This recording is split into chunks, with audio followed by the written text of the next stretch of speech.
Kothamangalam block panchayat പരിധിയിലെ 10 പഞ്ചായത്തിലെയും പഞ്ചായത്ത് സെക്രട്ടറിമാർ, നിർവഹണ ഉദ്യോഗസ്ഥർ എന്നിവരെ സംഘടിപ്പിച്ചുകൊണ്ട് കെ-സ്മാർട്ടുമായി ബന്ധപ്പെട്ടുള്ള training programme block panchayat president P. Basheer ഉദ്ഘാടനം ചെയ്തു. കോതമംഗലം ബ്ലോക്ക് പഞ്ചായത്ത് പരിധിയിലെ 10 പഞ്ചായത്തിലെയും പഞ്ചായത്ത് സെക്രട്ടറിമാർ, നിർവഹണ ഉദ്യോഗസ്ഥർ എന്നിവരെ സംഘടിപ്പിച്ചുകൊണ്ട് കെ-സ്മാർട്ടുമായി ബന്ധപ്പെട്ടുള്ള training programme block panchayat president P. Basheer ഉദ്ഘാടനം ചെയ്തു.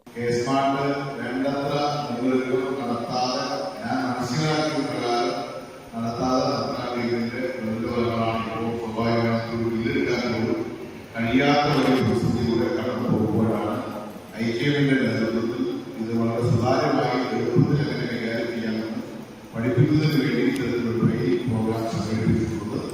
സംസ്ഥാന ഗവൺമെന്റ്, തദ്ദേശ സ്വയംഭരണ സ്ഥാപനങ്ങൾ ഈ ജനങ്ങൾക്ക് ഏറ്റവും മെച്ചപ്പെട്ട സേവനങ്ങൾ കൊടുക്കുക എന്നുള്ളതാണ് നമ്മുടെ ലക്ഷ്യം. പക്ഷേ അത് ഫലത്തിൽ ഈ കെ-സ്മാർട്ട് വഴി ഇന്നും യാഥാർത്ഥ്യമാക്കാൻ വേണ്ടിയിട്ടില്ല എന്ന യാഥാർത്ഥ്യം നമുക്ക് തിരിച്ചറിയുന്നു. സംസ്ഥാന സർക്കാർ പൊതുജനങ്ങൾക്ക് തദ്ദേശ സ്വയംഭരണ സ്ഥാപനങ്ങളിൽ നിന്നുള്ള സേവനങ്ങൾ വളരെ എളുപ്പത്തിൽ ലഭിക്കുന്നതിനും സുതാര്യമായി വീട്ടിലിരുന്നു കൊണ്ട് തന്നെ ലഭിക്കുന്നതിനും വേണ്ടിയാണ് കെ-സ്മാർട്ട് കൊണ്ടുവന്നിട്ടുള്ളത്. ഇതിന്റെ പ്രായോഗിക പ്രശ്നങ്ങൾ പരിഹരിക്കുന്നതിന് വേണ്ടിയാണ് ഇത്തരത്തിലുള്ള ഒരു പ്രോഗ്രാം സംഘടിപ്പിച്ചിട്ടുള്ളത്. Block panchayat vice president Diana Nabi അധ്യക്ഷയായി. സ്റ്റാൻഡിംഗ് കമ്മിറ്റി ചെയർമാൻമാരായ ജോമി തെക്കേക്കര, സാലി ഐപ്പ്, ജെയിംസ് കോറമ്പേൽ, മെമ്പർമാരായ Nisamol Ismail, T. K. Kunjumon, Anees Francis, ഗ്രാമപഞ്ചായത്തിന്റെ സെക്രട്ടറിമാർ, നിർവഹണ ഉദ്യോഗസ്ഥർ എന്നിവർ പങ്കെടുത്തു.